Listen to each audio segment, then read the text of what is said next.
Hello guys, आज हम explain करने वाले हैं एक एक्शन फैंटेसी मूवी को जिसका नाम है पर्सी जैक्सन सी मॉन्स्टर। इसका पहला पार्ट हम एक्सप्लेन कर चुके हैं जो आप इस वीडियो के बाद देख सकते हैं। ये पर्सी जैक्सन का सेकंड पार्ट है। मूवी की शुरुआत में हमें पर्सी बताता है कि मैं भी पहले ओलंपियन देवताओं पर यकीन नहीं करता था, पर ये सच है कि वो धरती पर आकर इंसानों से संबंध बनाते थे और उनके बच्चे भी आधे देवता होते हैं जिन्हें हाफ ब्लड कहा जाता है, और मैं भी उन्हीं में से एक हूँ। पर्सी जैक्सन पोसाइडन का बेटा जो समुद्र के देवता है। 7 साल पहले 4 बच्चे कैंप के रास्ते में थे। ये बच्चे देवताओं के थे, यानी हाफ ब्लड, आधे देवता और आधे इंसान, जो अपने कैंप में जा रहे थे, जो कि खास इन जैसे हाफ ब्लड्स के लिए एक सुरक्षित जगह है। पर इन पर साइक्लोप मॉन्स्टर हमला कर देता है। तभी इनमें से एक बच्ची टालिया कहती है कि मैं इसे रोकती हूँ, तुम लोग कैंप में जाओ। लियो, ग्रोवर और एनाबेथ कैंप की तरफ जाते हैं और टालिया उस मॉन्स्टर को रोकने की कोशिश करती है, पर ये मॉन्स्टर बहुत ही ज्यादा पावरफुल है और इसीलिए ये टालिया को मार देता है। और जब टालिया मरने ही वाली होती है तो उसके पिता ज़्यूस ने उसे जिंदा रखने के लिए एक नया तरीका ढूंढ लिया। उन्होंने उसे एक जादुई पेड़ में बदल दिया और अब ये विशाल पेड़ इन बाकी बच्चों के लिए सुरक्षा कवच का काम करता है, जो कि सारे मॉन्स्टर्स को इन देवताओं के बच्चों से दूर रखता है ताकि कोई और बच्चा टालिया की तरह ना मरे। इसके कई सालों बाद यानी आज हम पर्सी को देखते हैं जो कि क्लेरिस के साथ एक गेम खेल रहा है। देखकर लगता है कि ये गेम काफी टफ है। पर्सी का दोस्त ग्रोवर और एनाबेथ इसे चीयर करते हैं और इधर पर्सी लगातार जीत की तरफ बढ़ता हुआ, पर क्लेरिस इसे इतनी आसानी से जीतने नहीं देगी। पर पर्सी इसे मात देकर ऊपर चढ़ आता है और क्लेरिस अभी भी नीचे है। पर तभी हम देखते हैं कि एक बच्चे का पैर रस्सी में उलझ गया है और पर्सी जीत से कुछ ही दूरी पर है, लेकिन फिर ये ऊपर से नीचे उस बच्चे को बचाने के लिए आ जाता है और क्लेरिस ऊपर चढ़ आती है और पर्सी नीचे गिर जाता है। इधर क्लेरिस ऊपर पहुंचकर जीत जाती है और फिर पर्सी का मजाक बनाने लगती है कि तुम अपना पहला मैच भी किस्मत से जीत गए थे। एनाबेथ कहती है कि इसने ओलंपस को बचाया है, जो कि हमने इसके पहले पार्ट में देखा है, पर क्लेरिस कहती है कि बकवास कम किया करो। इसके बाद हम देखते हैं कि पर्सी पानी की मदद से अपने जख्म ठीक कर रहा है, क्योंकि जैसा कि हमने शुरुआत में बताया कि ये पोसाइडन का बेटा है जो कि समुद्र के देवता है, इसीलिए पर्सी भी पानी को कंट्रोल कर सकता है। इधर हम देखते हैं कि कैंप में एक नया सदस्य आया है जो कि खुद को पोसाइडन का बेटा बता रहा है, और फिर डनाइसिस पर्सी को यहाँ बुलाते हैं और फिर कायरन पर्सी को अंदर जाते हुए बताते हैं कि तुम्हारा एक भाई आया है। जब कोई देवता निम्फ से मिलते हैं तो कुछ इस तरह से होता है, यानी तुम्हारा भाई आधा इंसान नहीं बल्कि एक साइक्लोप है जिनकी एक आंख होती है और इसका नाम टाइसन है। और फिर कैंप में लंच के टाइम पर टाइसन कहता है कि मुझे एक सांड की बू आ रही है, और तभी यहाँ पर सब चीजें हिलने लगती हैं। ये लोग फौरन कवच के पास जाते हैं जिसे कोई तोड़ने की कोशिश कर रहा है, और आखिरकार एक कोलकिस सांड वो कवच तोड़कर अंदर आ जाता है और इन सबको मारने लगता है। और फिर वो पर्सी को भी उड़ाकर दूर फेंक देता है और फिर पर्सी देखता है कि ये एक मशीन की तरह अपना मुंह खोलकर चारों तरफ आग बरसा रहा है। पर्सी उसका ध्यान भटकाता है और एनाबेथ भाला लेकर उसकी ओर बढ़ती है, लेकिन इसके सींगों में भी ब्लेड हैं और फिर ये पर्सी को मारने की कोशिश करता है, लेकिन एनाबेथ भाले से उस पर अटैक करती है, लेकिन वो सांड उस भाले को अंदर लेकर खत्म कर देता है और फिर एनाबेथ की तरफ बढ़ने लगता है। और इसी दौरान क्लेरिस उस सांड के ऊपर चढ़कर उसे मारने की कोशिश करती है, लेकिन वो सांड उसे दूर फेंक देता है और फिर क्लेरिस को मारने के लिए उसकी ओर बढ़ता है, पर तभी वहाँ टाइसन आकर उस सांड को पकड़ लेता है। पर तभी वो सांड मुंह से आग निकालकर टाइसन को जलाने लगता है, लेकिन टाइसन पर इस आग का कोई असर नहीं होता क्योंकि साइक्लोप्स की चमड़ी फायर प्रूफ होती है। इसके बाद पर्सी सांड को रोकने की कोशिश करता है, पर सांड उसे भी फेंक देता है और उसे टक्कर मारता है, पर पर्सी बच जाता है। लेकिन फिर वो सांड अपना मुंह खोलकर पर्सी को मारने ही वाला होता है, पर तभी पर्सी अपनी पेन वाली तलवार एक्टिवेट करके उसके अंदर फेंक देता है और फिर ये तलवार अंदर जाकर अटक जाती है, जिससे ये सांड फट जाता है। इसके बाद पर्सी के पास ल्यूक आता है जो कहता है कि भविष्यवाणी का तो पता ही होगा, सोच कर देखो। और फिर ल्यूक एक डिवाइस की मदद से वहाँ से चला जाता है। इसके बाद ये लोग देखते हैं कि टानिया का वो पेड़ अब बेजान हो रहा है, और फिर जब ये लोग इसके करीब आते हैं तो ये देखते हैं कि इस पेड़ को जहर दिया गया है। तभी पर्सी कहता है कि ये ल्यूक ने दिया है ताकि इस कवच के टूटने से वो टाइटन्स की मदद से हम तक पहुँच सके। इसके बाद पर्सी जब कायरन से उस भविष्यवाणी के बारे में पूछता है तो वो उसे एक रूम में भेज देते हैं जहाँ इसे डेल्फी की आत्मा मिलती है। पर्सी उससे पूछता है कि मैंने सुना है कि मेरे बारे में कोई भविष्यवाणी है। डेल्फी की आत्मा बताती है कि हाँ, पर भविष्य जानने से पहले अतीत जानना जरूरी है।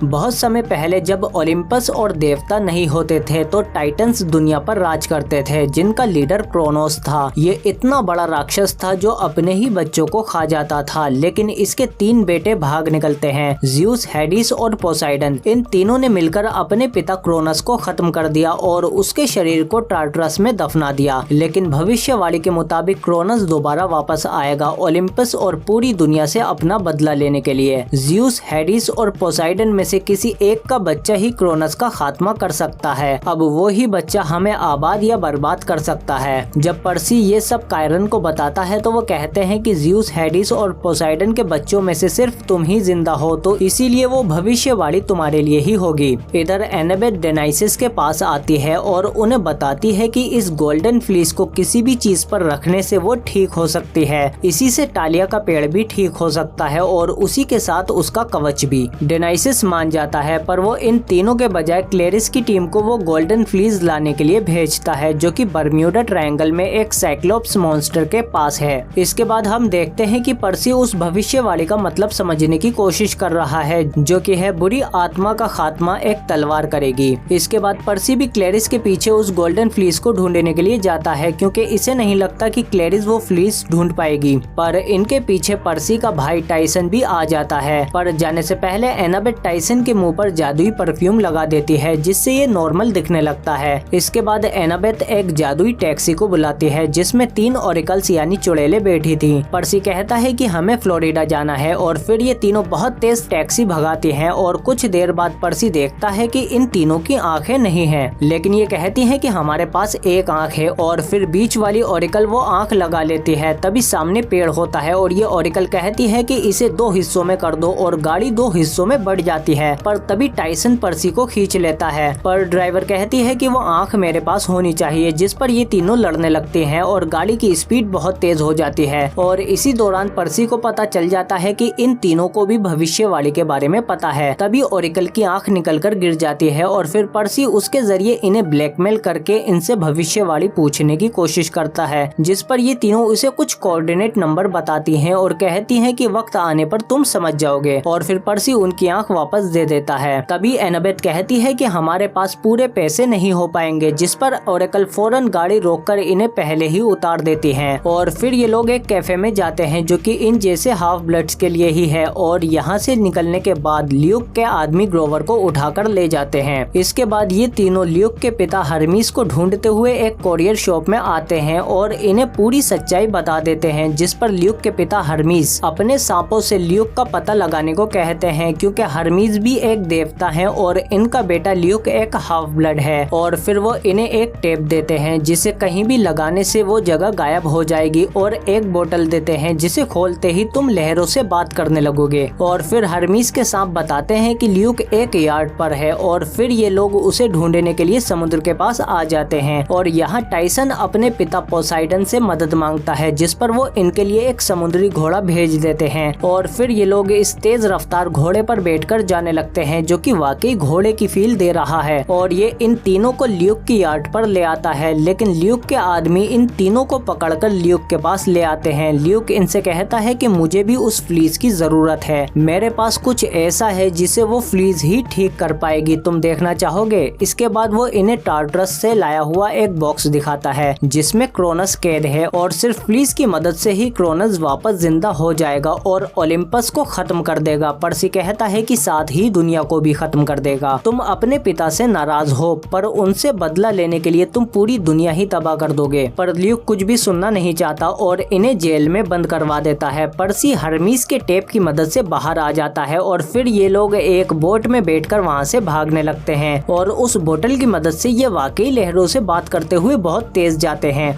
और पर्सी भी पानी को कंट्रोल करके उसकी लहरों पर सर्फिंग करते हुए वहाँ से भाग जाता है। पर ल्यूक भी इसके पीछे कूद जाता है, लेकिन जल्द ही पर्सी ल्यूक को नीचे गिरा देता है और खुद बोट में आकर कूद जाता है। और कुछ देर बाद हम देखते हैं कि ये तीनों राक्षसों के समुद्र यानी बर्म्यूडा ट्रायंगल में आ जाते हैं। और तभी टाइसन वो बोतल गिरा देता है। इन लोगों को पानी में से आते हुए बड़े बड़े शार्कों के फिन्स दिखाई देते हैं। ये लोग उनसे भागने की कोशिश करते हैं। एनाबेथ कहती है कि शार्क होती तो अच्छा होता। तभी हम इन फिन्स का घेरा देखते हैं जो कि असल में दांत हैं जिनके बीच ये लोग फंसे हुए हैं और ये कोई बड़ा सा समुद्री जीव है। पर्सी कहता है कि ये तो क्रिप्टिस है और फिर देखते ही देखते ये बड़ा सा जीव इन्हें पानी के साथ निगल लेता है और ये तीनों इसके पेट में आ जाते हैं, जहां इन्हें क्लैरिस की आवाज सुनाई देती है जो कि एक जहाज पर है, क्योंकि क्रिप्टिस ने इसे भी जहाज समेत ही निगल लिया है। इसके बाद हम देखते हैं कि ये जीव खाने को अंदर निगलने लगता है, आगे खाने को पीसकर निगला जा रहा है और इनका शिप भी उसकी ओर बढ़ने लगता है। पर्सी क्लैरिस से कहता है कि तुम शिप चलाओ और मैं इसके पेट को शूट करता हूँ, पर शिप का पिछला हिस्सा चपेट में आ जाता है। तभी पर्सी इसके पेट पर शूट करने लगता है और उससे ये लोग इसके पेट से निकलकर बाहर आ जाते हैं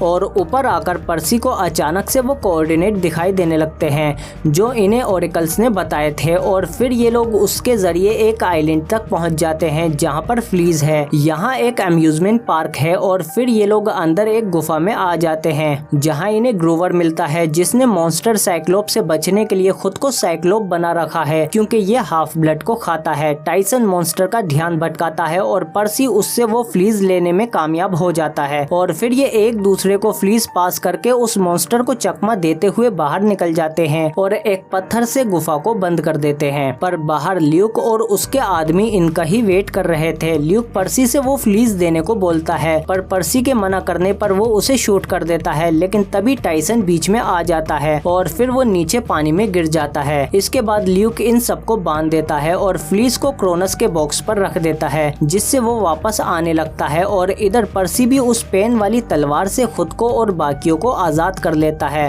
क्रोनस भी जाग रहा है और इधर पर्सी की तलवार भी चमकने लगती है और फिर ये लोग उस फ्लीज को हासिल करने के लिए लड़ते हुए आगे बढ़ते हैं, पर ल्यू पर्सी को रोक लेता है और उसकी तलवार से उसे मारने ही वाला होता है। पर तभी वहाँ टाइसन आ जाता है और ल्यूक को उठाकर दूर फेंक देता है और पर्सी से कहता है कि पानी की मदद से मेरे जख्म भी ठीक हो गए, आखिरकार मैं भी पोसाइडन का बेटा हूँ। इसी बीच हम देखते हैं कि क्रोनस वापस जिंदा हो जाता है जो कि बहुत ही विशाल है। ल्यूक उसके पास जाता है और कहता है कि मेरे देवता, मैंने आपको आजाद किया है, मैं आपका पोता हूँ। जिस पर क्रोनस कहता है कि मेरा पसंदीदा, और ल्यूक को पकड़कर वो उसे खा जाता है क्योंकि यह अपने बच्चों को ही खा जाता है। सब लोग भागने लगते हैं। पर्सी जैसे ही उसकी ओर बढ़ता है तो ल्यूक का पालतू राक्षस उसके बीच में आ जाता है और पर्सी के ऊपर झपट्टा मारने ही वाला होता है, पर तभी क्रोनस के टुकड़े से टकराकर दूर गिर जाता है। पर्सी क्रोनस के पैर से बचकर जैसे ही उसके पैर पर तलवार मारता है तो उसके टुकड़े वापस से बॉक्स में जाने लगते हैं और पर्सी की तलवार चमकने लगती है। क्रोनस कहता है कि ये तो शापित तलवार है और पर्सी भी उस पहेली का मतलब समझ जाता है कि बुरी आत्मा का खात्मा एक तलवार करेगी। क्रोनस उस पर हमला करता है और उसके टुकड़े जुड़कर वापस उस तलवार को क्रोनस के पास ले जाने लगते हैं। पर्सी उसके ऊपर चढ़कर वो तलवार ले लेता है। क्रोनस उसे अपने हाथ से कुचलने की कोशिश करता है पर पर्सी तलवार से उसे तोड़कर बाहर आ जाता है और पर्सी उसके सीने पर चढ़कर तलवार से उसे चीरता हुआ नीचे आ जाता है और क्रोनस वापस से उस बॉक्स में चला जाता है और ल्यूक भी निकलकर उस साइक्लोप्स की गुफा में गिर जाता है। इसके बाद ये लोग उस फ्लीस को लाकर टालिया के पेड़ पर रख देते हैं और वो पेड़ फिर से ठीक हो जाता है और साथ ही वो कवच भी। पर इसके साथ साथ टालिया भी इंसानी रूप में जिंदा हो जाती है जो कि ज़्यूस की बेटी है। पर्सी समझ जाता है कि वो भविष्यवाणी मेरे लिए नहीं बल्कि टालिया के लिए थी। इसी के साथ ये मूवी यहीं खत्म हो जाती है। इसका पार्ट 1 आपको एंड स्क्रीन या चैनल में मिल जाएगा। आप कमेंट करके बताओ कि आपको ये मूवी कैसी लगी। अगर वीडियो अच्छी लगी तो लाइक करो इसे और सब्सक्राइब करो हमारे चैनल को, बेल आइकन दबा के नोटिफिकेशन ऑल पे भी क्लिक करो ताकि और भी अच्छी वीडियो मिलती रहे तुमको।